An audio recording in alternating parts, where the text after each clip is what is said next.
Rare Eurasian curlews are a common sight here, and they've been joined by some exotic newcomers. Flamingos in the waters of the Chiemgau.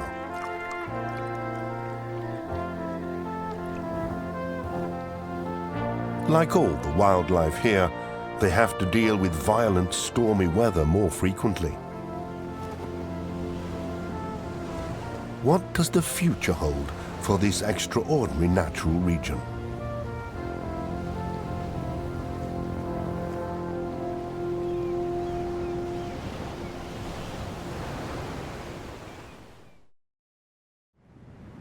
According to nature photographer Andreas Hartl, this area at the foot of the Bavarian Alps, between Traun and Inn, is one of the most beautiful landscapes imaginable. For me, the Chiemgau and Lake Chiemsee are simply the most beautiful places where I love to go. When I'm out around the lake with my camera, I think, my God, it doesn't get much better than this. I see animals, I see plants, that I just don't find anywhere else. And I come here as often as I can. You can't ever really get enough of such beautiful things. A realm created in the last ice age. A few thousand years ago, the landscape here consisted of bare moraine ridges and bleak meltwater valleys. This also gave rise to the Egstedt-Heimhofer Lake District, northwest of the Chiemsee, a chain of kettle holes filled with groundwater. And then, gradually, the first humans began to settle here, as historian Barbara Rappendluck tells us. The Chiemgau has certainly been settled for several thousands of years, and we need to remember that the population was significantly smaller than today. The first phase was the hunter-gatherer group, and then of course came agriculture as well. Around 2,500 years ago, humans encircled a cult site near Truttlaching, using a wall of earth and wooden posts. An epoch in which a remarkable incident took place in the Chiemgau. The Celts, or also their predecessors here, witnessed a truly blood-curdling occurrence in this region, a massive meteor strike. We're standing right here at the greatest testament to this event, namely the Chiemsee, which fills the huge crater left by the meteor. If a cosmic boulder really did crash down to Earth here and vaporize, and that's also been confirmed recently by geophysical measurements taken by international scientists, then the devastation must have been considerable. Fire and tidal waves swept the landscape. At a single blow, life for the population of the Chiemgau was turned upside down. These upheavals left traces that are still around today. It's remarkable that there are absolutely no lake dwellings at the Chiemsee. That's a complete contrast to the other Upper Bavarian lakes, where there's plenty of evidence of such houses, just not at the Chiemsee. We don't know whether this is due to the frequent recurring flooding, or whether there's another reason. One possible explanation could even be the meteor strike here at the Chiemsee. That could have simply destroyed all the possible dwellings here.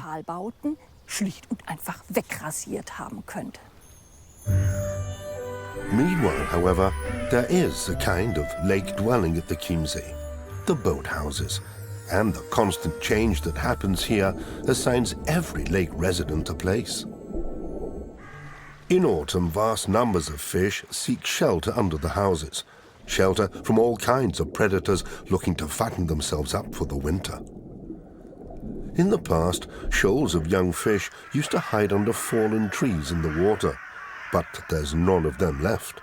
So they swim under the quaint boathouses, protected from grey herons and other hunters like the large merganser. The northern pike also lies in wait for them. A European eel also tries his luck, but the swarm of young Danube bleaks, common roaches and vimbers bewilder the attacker.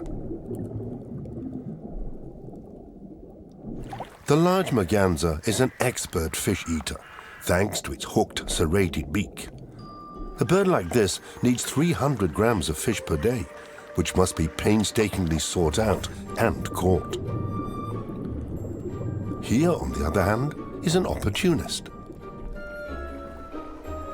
The common moorhen is perhaps the least gifted fish catcher on the lake. He doesn't even have webbed feet.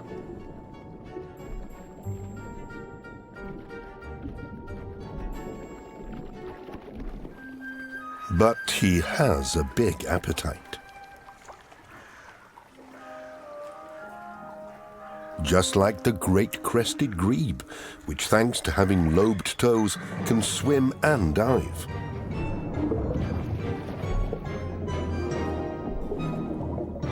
But normally still comes away empty-handed. And the moorhen? While all the plumed professionals are put off by the swarming effect, the moorhen makes a sudden stab and is successful.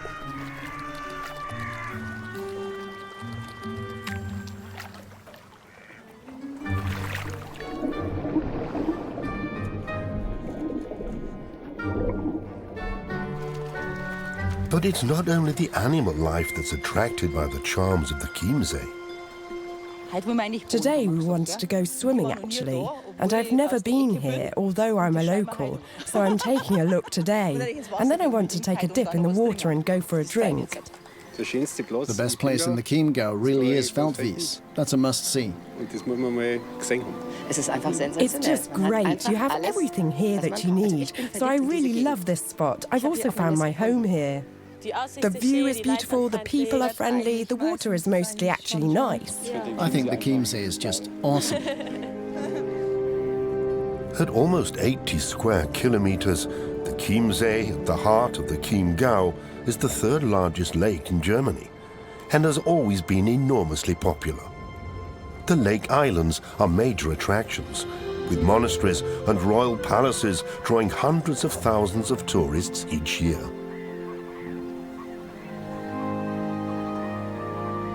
It wasn't always like this. Even the most famous incomer to the Chiemgau took some persuading. Konrad Hollerith, a Chiemsee guide, knows all about the fascinating history of the region. King Ludwig II really wasn't so impressed by the landscape here. He loved the romantic mountain vistas, like at Neuschwanstein. But the solitary location of the Herreninsel, that was the right place for his castle. The king acquired the island in 1873, and then 5 years later, in 1878, the building began. After 7 years, the money ran out, and construction was discontinued. Back then, no one could have imagined how effective this secluded palace would be in attracting visitors.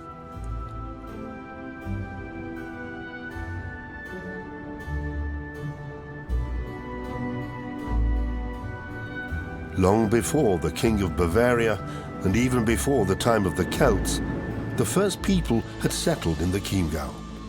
Discoveries of hunting weapons from the Neanderthal period have proved that the land was populated as far back as the Ice Age, probably since there was plenty of game around to hunt.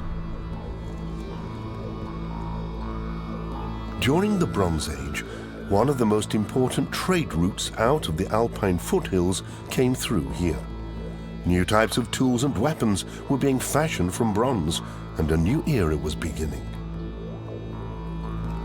The land around the Chiemsee has probably been continuously settled since then, up to the present day. So how is it possible that such a heavily visited, populated area can continue to support a diverse wildlife? In the year 15 BC, the Romans arrived from over the Alps, and trade and culture in the Chiemgau developed further.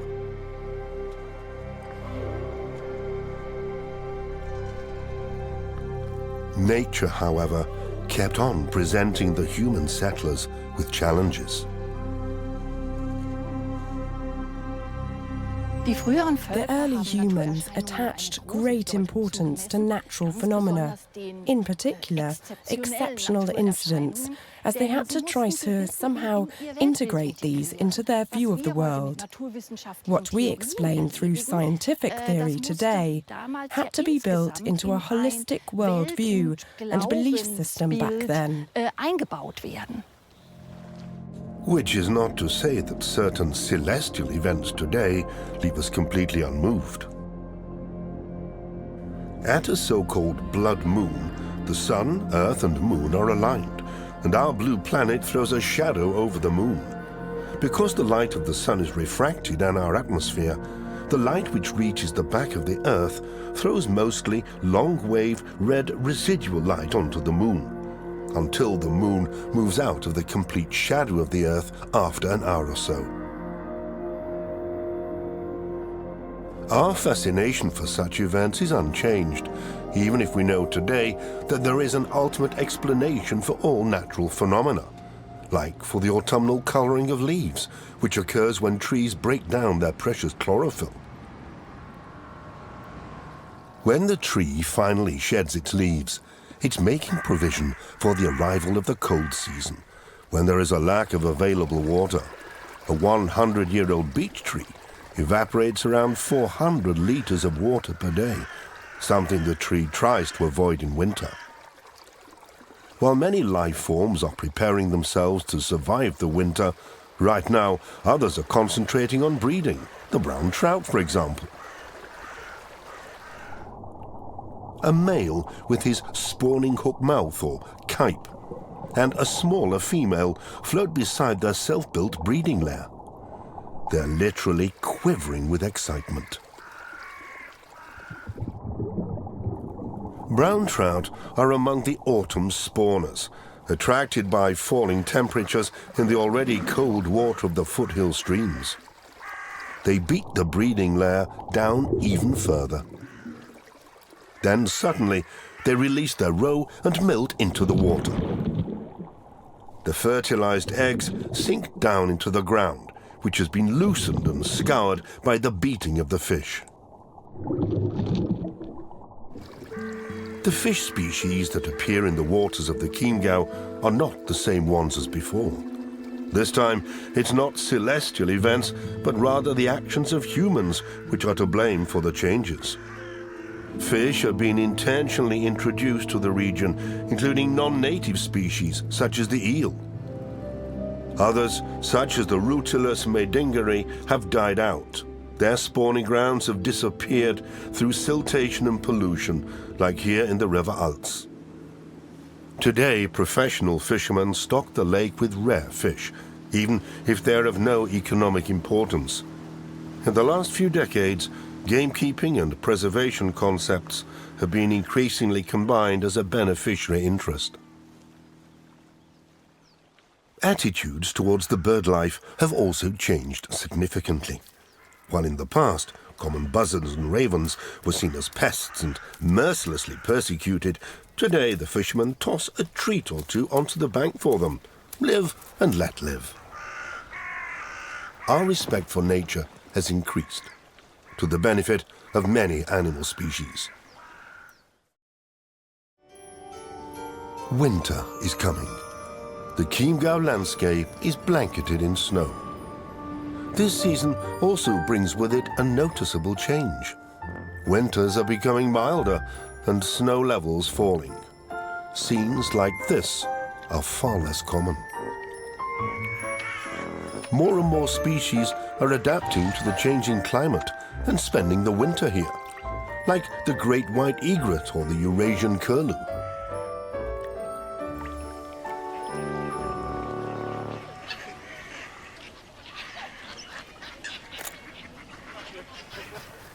Even flamingos are living here now. Just a few years ago, these exotic thermophiles wouldn't have survived a winter at the Chiemsee.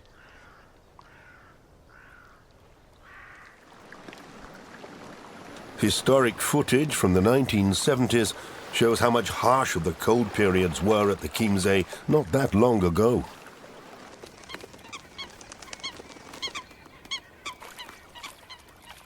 the Bavarian lake froze over. Birds who hunted for food in the shallow water would have almost starved.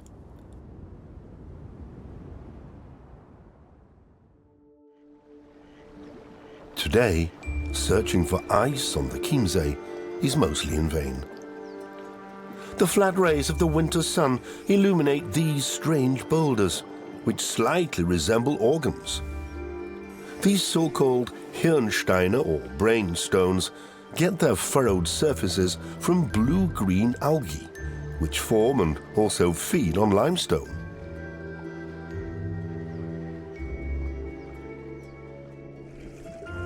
Mussels also inhabit the brain stones. Viewed in fast motion, one can see how the wandering mussels got their name. Wandering mussels were imported here from the Black Sea region in the mid-20th century.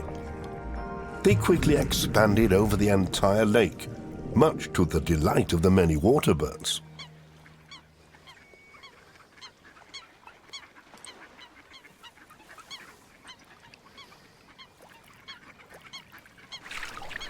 Mussel gathering is no easy matter, however.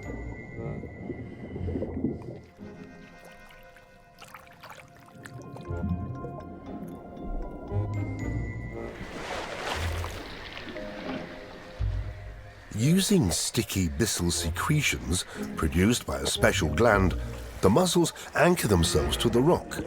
The black coot has to patiently pluck at every single morsel.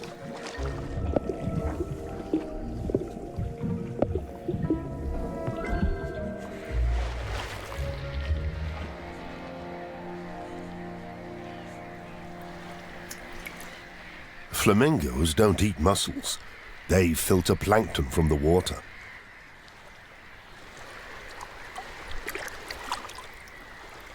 Through this variety of specialisms, a diverse range of species can inhabit the same environment without the need for competition.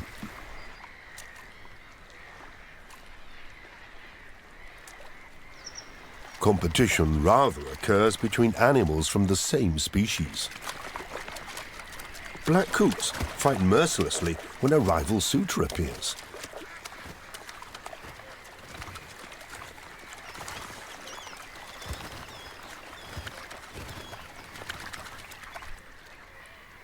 Things are less furious between the great crested grebes.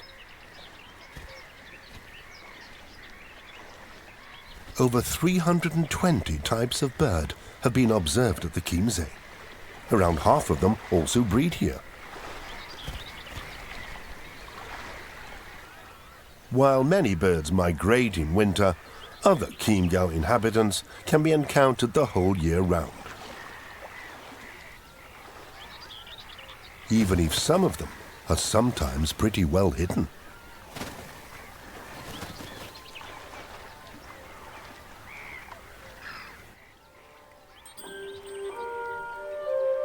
Old hollowed-out trees are the winter quarters of a truly detested creature.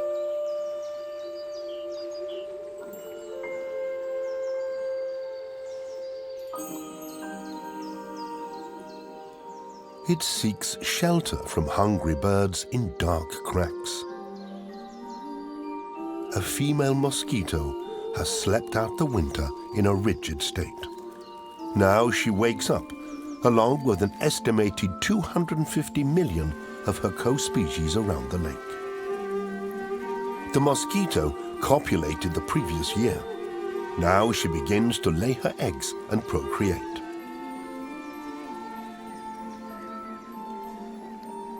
Reeds only serve as a sleeping place, not as a laying ground. The banks of the lake would make a poor kindergarten due to the many predators lurking around. The role of the mosquito in the ecosystem is often undervalued. Mosquitoes are important food for lots of young birds, for European stonechats, for bluethroats, but also for lots of species of fish, like for instance the northern pike. Their young live almost entirely from mosquito larvae. So it's also really important that the environment has not changed so much that the mosquitoes disappear, because then we'd also lose the birds and the fish. Mosquitoes and songbirds depend entirely on one another. Many birds feed mostly on insects. Inside the reed stalks live the larvae of the Phragmites' green-eyed fly. In huge numbers, they're the staple diet of many reed-based birds, above all the titmouse.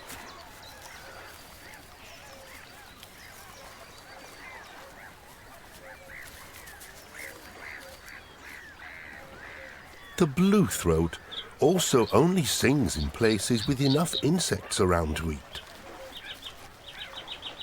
Otherwise, his offspring couldn't survive here.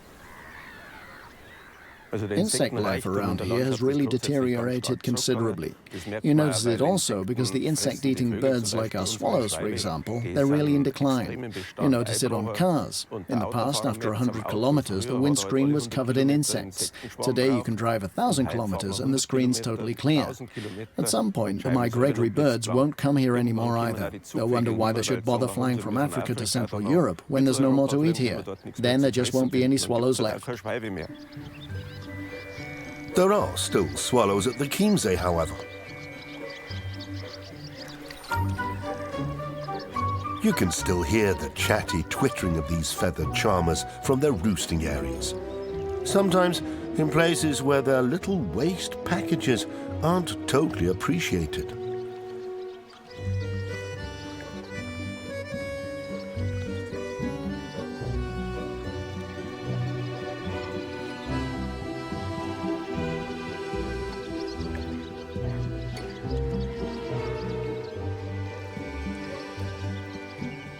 While spring is awakening down in the lowlands, snow is still lying in the Chiemgau mountains.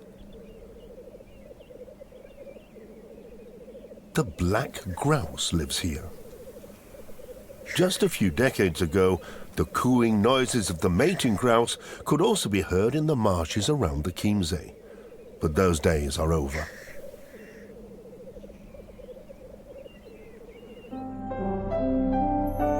The changes sweeping through the Chiemgau are least noticeable in the mountains, probably because the cold rock cannot be cultivated, and because there are no larger settlements this high up.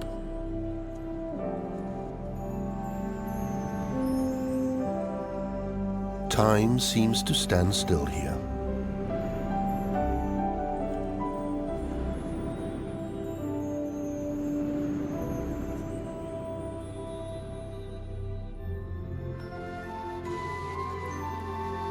Things are different in the lowlands. Down here, hardly a square meter escapes change. The grey heron lands on a man-made fen on the southern bank of the Chiemsee. This area is a kind of accidental product, which is appreciated by several animal species. Grass frogs can also be thankful to the area for their spawning ground. Their current habitat was once submerged under the surface of the Chiemsee. Humans lowered the lake level, unintentionally creating wet meadows and bogs. An environment in which natural processes take place, just like in a true wilderness. Today, this is a natural conservation area, in which hunter and hunted invariably meet.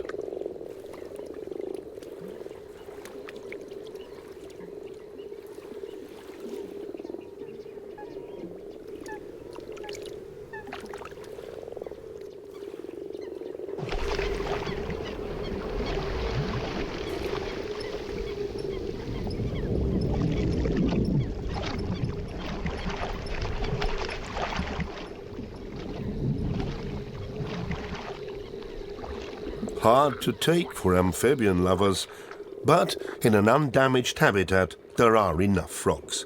And eat or be eaten is after all part of a functioning ecosystem.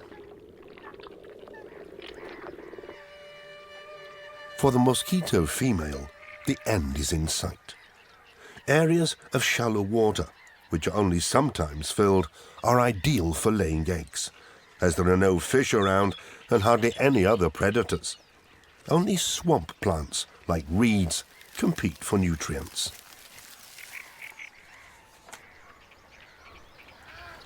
The big reed areas of the Chiemsee, the marshes, are of course perfect for lots of birds. And for a photographer, it's a special attraction if you're on the lookout for particularly beautiful bird shots here at the Chiemsee.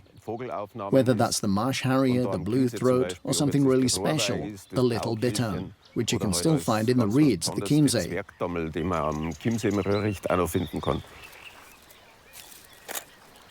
It's the smallest of the herons, just a bit bigger than the blackbird. They have a nest, an amazing nest, right in the middle of the reeds, with snow-white eggs. One of them always stays at the nest, the male or the female. And when the male comes, he normally brings a little gift for the female, a reed stalk or something, to keep building the nest with. And that's a total highlight, when you manage to get a photo of a little bittern at the Chiemsee.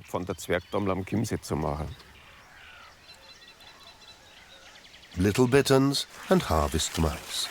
Both are the smallest representatives of their tribes. They're rarities in the indigenous animal population and are being seen around the Chiemsee more and more. They're also both specialized at living around the reeds, building their nests out of and among the stalks of this large native grass. The great crested grebe also loves the reeds, as the hollow stalks are buoyant and good to build floating nests.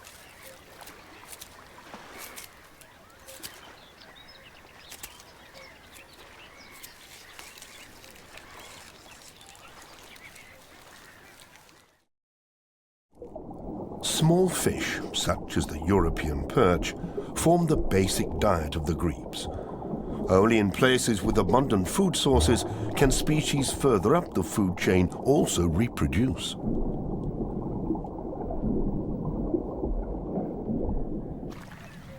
Mayflies appear at the Chiemsee in spring, often as a downright invasion. On sticky hot days, the primitive insects emerge from the lake in huge numbers, and alongside the large mayflies, myriads of chironomids.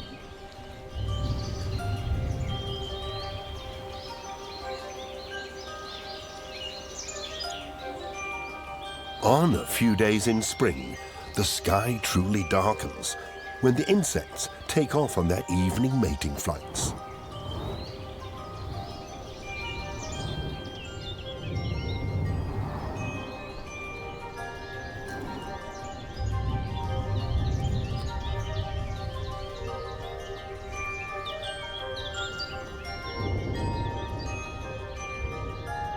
The air is filled with smaller and smaller insect bodies, just like plankton, but up in the sky over the Bavarian lake rather than in the ocean.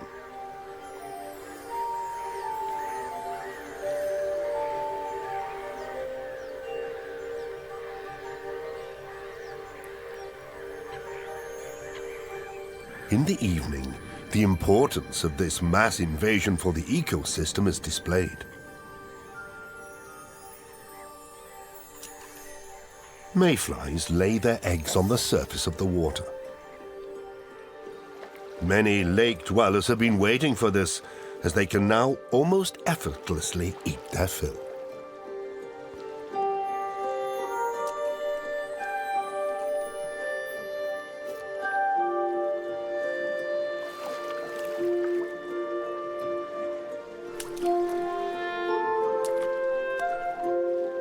Almost 100 types of bird profit from the annual Mayfly Hatch Fest.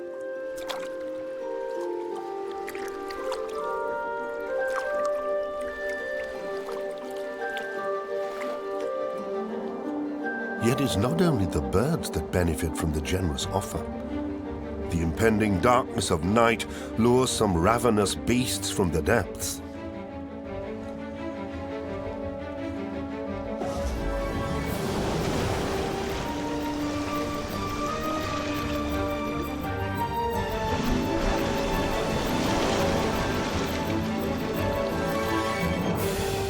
Danube bleaks pluck the mayflies from the water's surface, and quickly before they become prey themselves. Spawning time lies ahead, so a full stomach is especially important.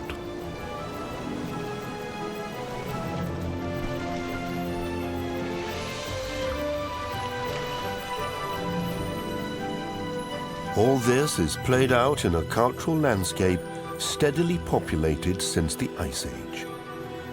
The region has changed significantly since, however, and continues to change today.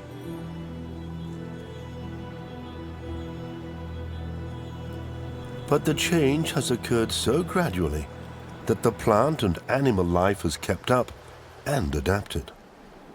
Whether predators, whose numbers are dwindling elsewhere, can keep hunting around the Chiemsee perhaps depends on how quickly we humans are shaping the environment in the future.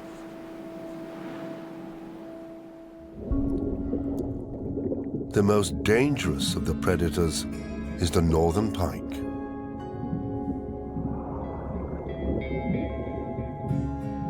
Anglers are frequently catching pikes almost 1.5 meters long at the Chiemsee. And this one is also an impressive size. This common roach doesn't dare to move a muscle. The pike braces itself.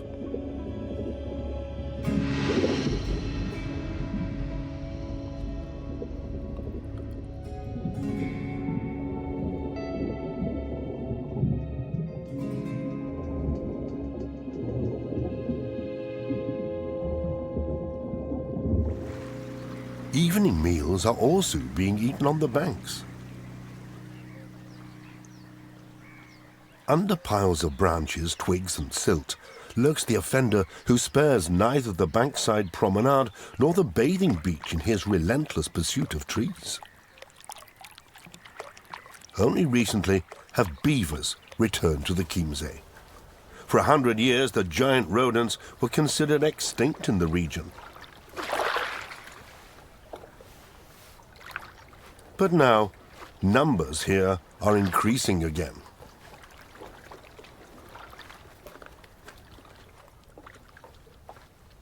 They especially like to build their lairs by the lake inlets, where parents often live together with 2 generations of offspring.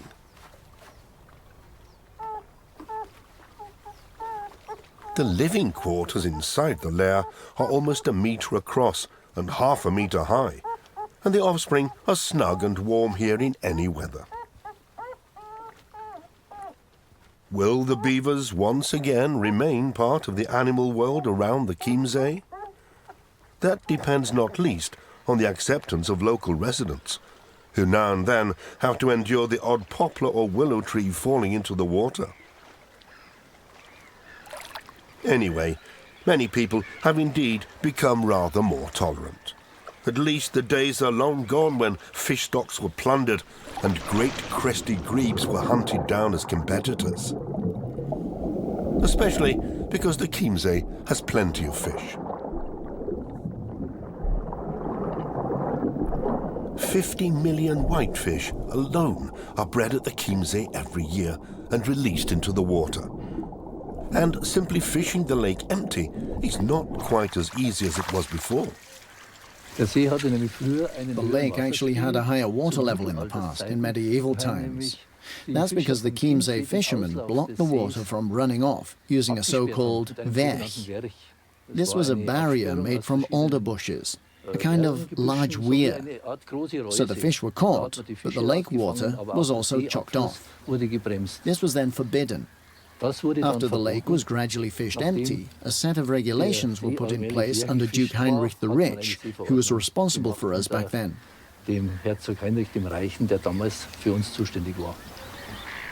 Since then, the fish stocks have recovered. There are still a lot of fish in the Chiemsee. It's worth the fishing. We have 17 professional fishermen. But of course, there's something else here where money can be made. If we can open up this beautiful landscape and the culture we have here to tourism.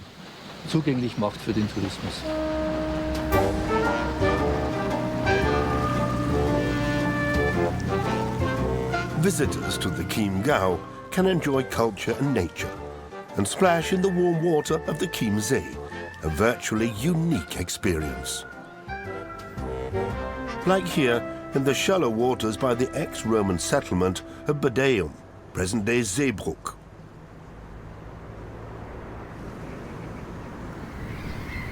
By May, the water has already reached bathing temperature and is clean and oxygen-rich. The Danube bleaks also appreciate this and are now eagerly reproducing.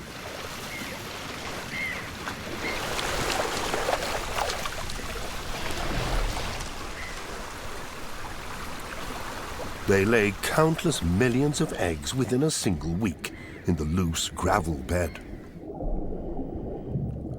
And numerous other animals profit in turn from this abundant supply.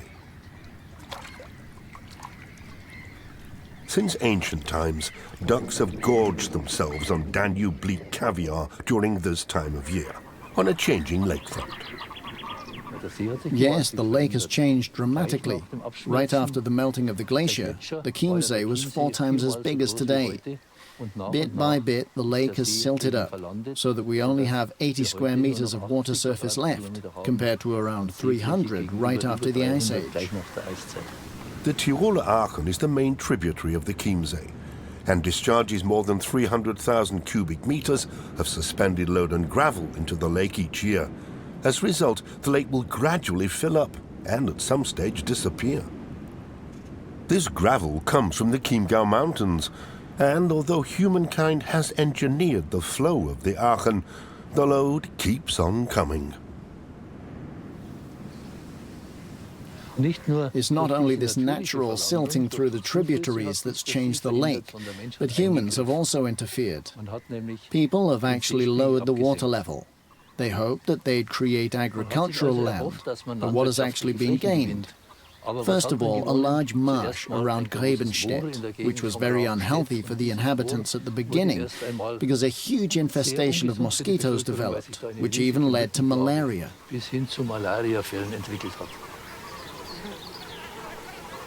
From the malaria breeding grounds, a vital natural conservation area has long since been created.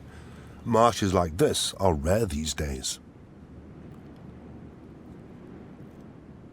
Once, an almost closed chain of raised bogs lay at the foot of the Chiemgau mountains. Most of them have been harvested for peat through the centuries. Yet even exploited hill moors like these are valuable habitats full of specialists from the animal and plant kingdoms.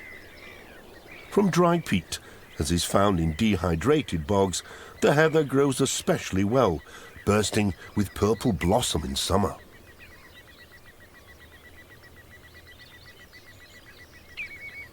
And in turn, the heather is home to the drab assassin bug, which hunts spiders. This rare insect is only found in marshland.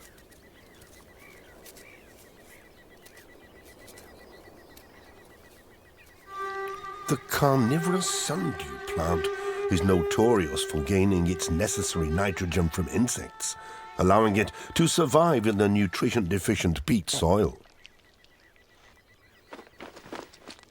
It lures its victims with a sweet scent and traps them using a sticky substance. Finally, the prey is digested through the surface of the leaves. There's no escape. On every single sundew leaf, there are over 100 adhesive tentacles.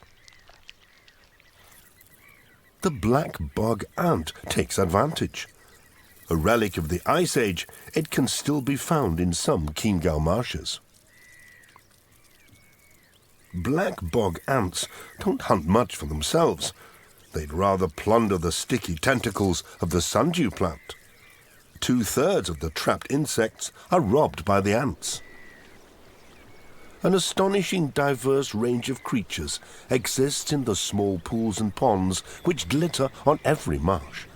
A world all of its own, unknown and under-researched.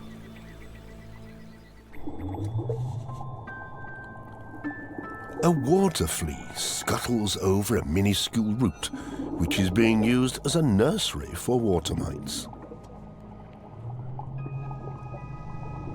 These oddly symmetrical desmids catch sunlight like a tiny solar power station, while the paramecium goes on the hunt for bacteria. The microscopic creature discards indigestible substances and excess water.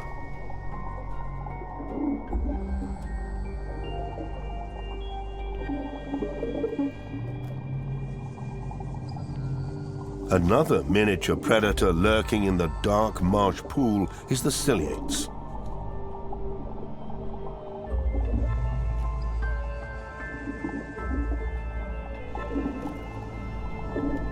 Marshland is not only a valuable habitat, however, it also functions as a kind of sponge. It sucks up and retains the rainwater, releasing it again slowly.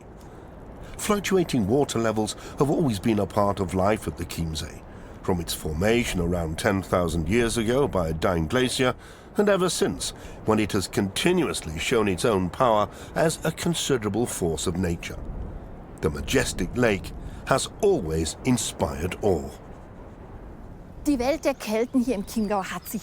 world of the Celts here in the Chiemgau changed suddenly.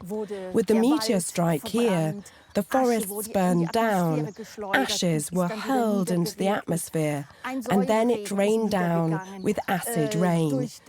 Pieces of the meteor, which landed in the lake, set off a 25-metre-high tsunami, which tumbled over the banks.